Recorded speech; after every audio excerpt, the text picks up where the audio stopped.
Bo'g'irsoq. Assalomu alaykum mening ertaksevar qadrdonlarim.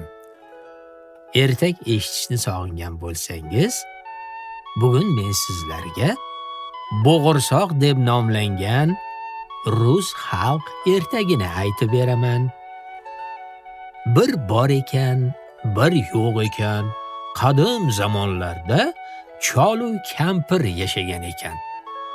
Bir kuni chol ovqat yegisi kelib, kampiriga shunday debdi: "Kampir, oy kampir, bu biror narsa pishirib bersang-chi. Uyda yegani hech vaqo qolmabdi-ku." Hozir. Suprani bir qaraychi chol. Unimiz qolmagan edi. Hech bo'lmasa 2 hovuchgina un chiqar.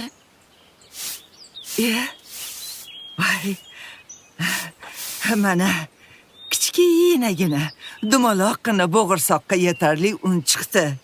Chol, hozir sizga bo'g'irsoq pishirib beraman. Kampir unni qaymoqqa qorib bo'g'irsoq tayyorlabdi. Uni yog'da qovurib, sovutish uchun deraza tokchasiga qo'yibdi. Bo'g'irsoq esa turaverganidan juda zerikib ketib, bir dumalab oynadan tokchaga, tokchadan polga, poldan eshikka dumalab ketibdi.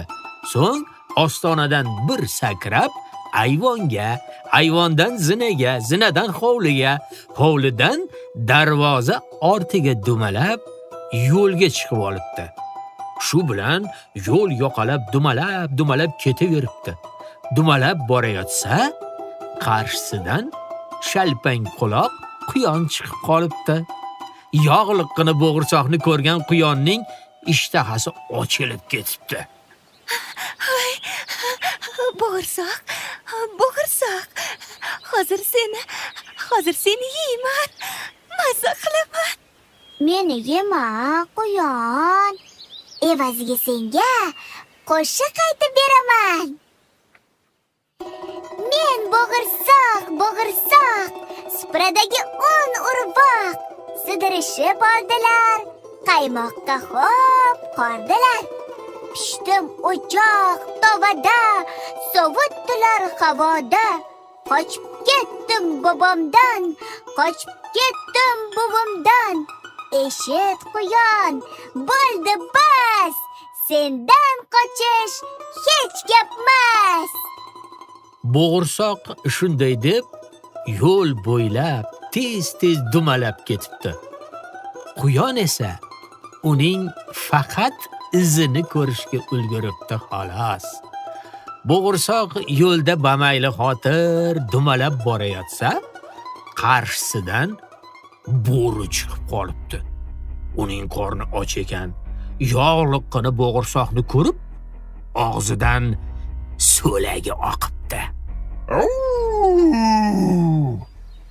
Qayerga dumalab ketyapsan, do'mboqvoy? Mabodo meni oshqozonimga emasmi?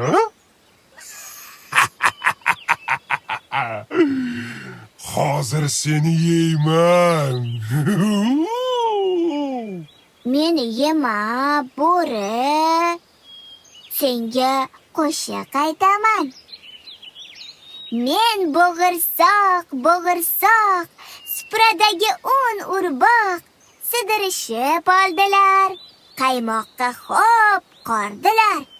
Pishdim o'choq tovada, sovutdilar havoda.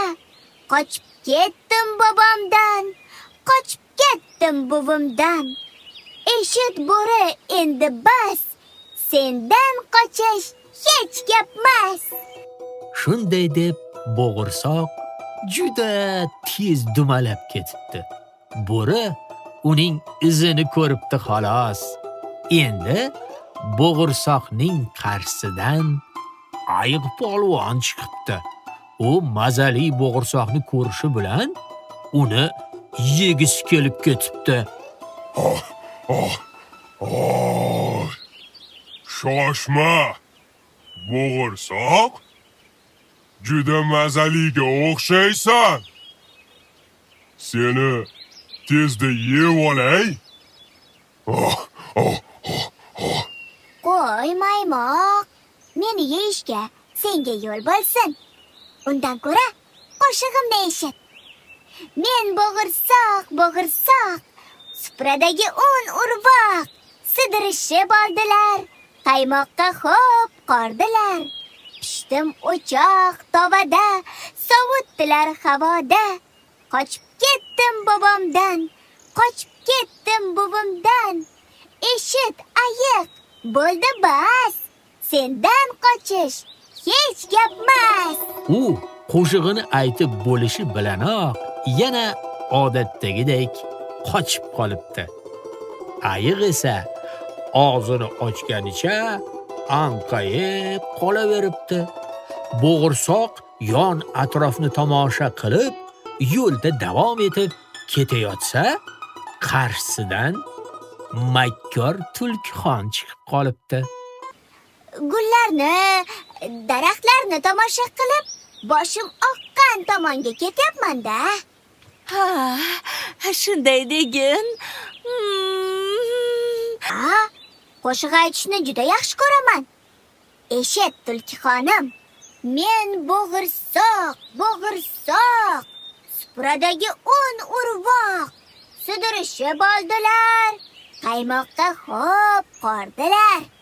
Pishdim o'choq tovada, sovutdilar havoda. Qochib ketdim bobomdan, qochib ketdim buvimdan. Eshit tulki, bo'ldi bas, sendan qochish hech gapmas. Ovozing ham, qo'shig'ing ham yaxshiga o'xshaydi. Qarib qolganman-da, bo'g'irsoq. Aybga buyurmaysan. So'zlarini ajrata olmay qoldim. Yana bir marta aytib ber, Shirinim. Faqat bu safar yaqinroq o'tir.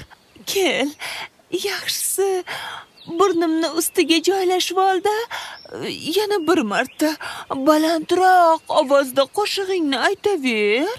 Da. Bo'g'irsoq uning shirin so'zlariga chippa-chin ishonibdi.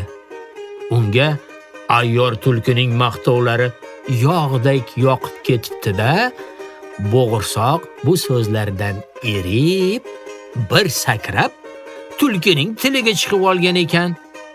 Tulki uni hop etib yamlab yutib yuboribdi. Ana shunaqa bolalar. Hamma gapga ham, hattoki juda yoqayotgan bo'lsa ham ishonish to'g'ri emas.